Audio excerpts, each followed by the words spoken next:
Estamos de volta e mais uma vez nós vamos tratar agora sobre um tema muito polêmico e muito importante, que infelizmente tem que ser debatido constantemente. Eu estou aqui com a doutora Ana Cláudia Simões Carvalho, que é mestre em Políticas Públicas e Desenvolvimento Local. Nós vamos falar sobre violência doméstica.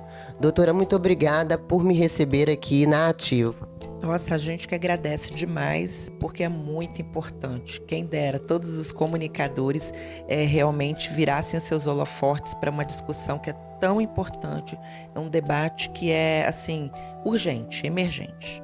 Agora, o que me preocupa, e é a pergunta que eu vou te fazer, por que apesar de tantas informações, a violência doméstica continua a acontecer?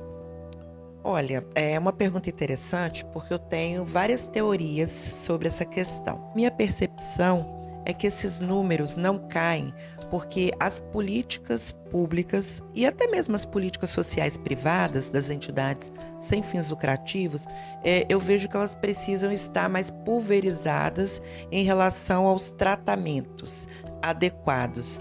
Por exemplo, não só para a mulher, mas também para o homem. Porque é uma relação que é uma relação perversa. Então, ambos precisam de tratamento, de orientação, né?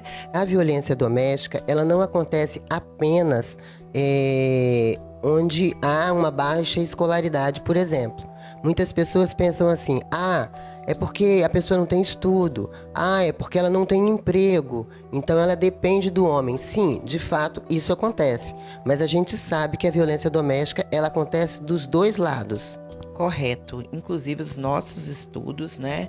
Eu estive durante 1 ano no Rio de Janeiro, na vara de retratação da violência doméstica de Jacarepaguá.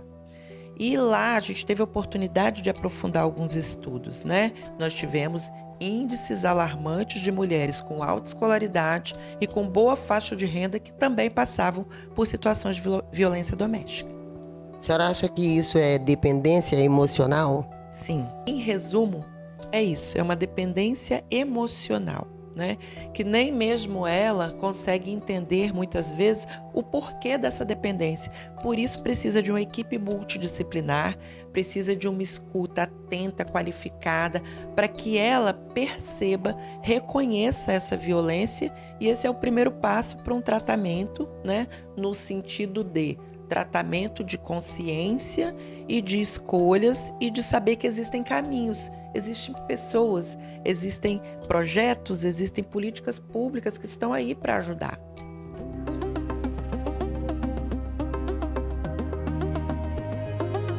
No Espírito Santo, a violência doméstica segue se impondo no cotidiano de milhares de mulheres.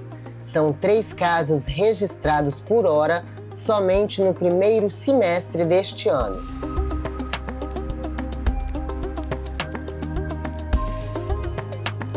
A gente acompanha, por exemplo, aqui na Ativo Consultoria, todos os dias as notícias que têm relação com os nossos trabalhos. Uma delas é a questão de violência doméstica. Nós temos os levantamentos de março, abril e maio, todos os dias, diferentes violências psicológica, física, né? Emocional, várias, patrimonial, mas todos os dias nós temos notícias de violência doméstica no estado do Espírito Santo. A especialista é unânime em apontar que para enfrentar a violência doméstica no estado é preciso avançar nas políticas públicas efetivas, criar projetos, ampliar a rede de apoio e proteção e fortalecer os centros de acolhimento. Falando como empresária que acredita que determinadas demandas, elas realmente precisam ser coordenadas por políticas públicas, né? Na política social privada, por exemplo, existem ONGs fantásticos, a gente acompanha, faz auditoria, faz assessoria para instituições que trabalham com essa temática, mas a questão de tamanho, de recurso, de território que consegue dar conta, né, termina sendo limitante. Então, o que a gente faz aqui na Ativo?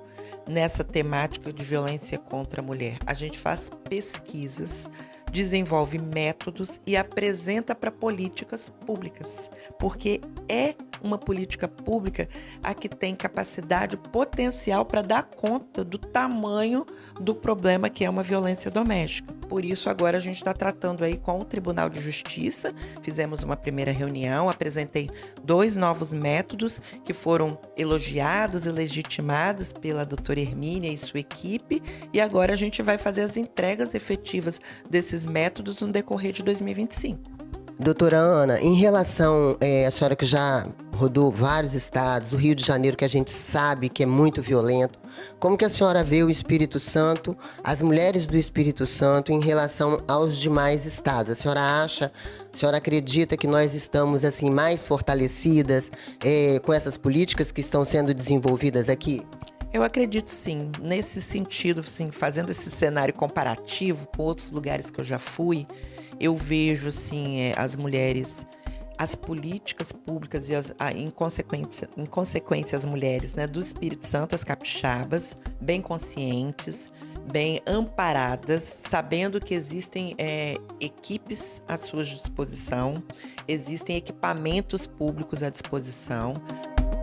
No estado, além das unidades policiais especializadas para atendimento de mulheres, existem as Salas Marias em delegacias regionais da Grande Vitória.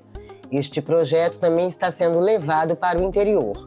O mais importante, tanto para a vítima quanto para o agressor, é a reflexão e, claro, a denúncia que auxilia nesse processo.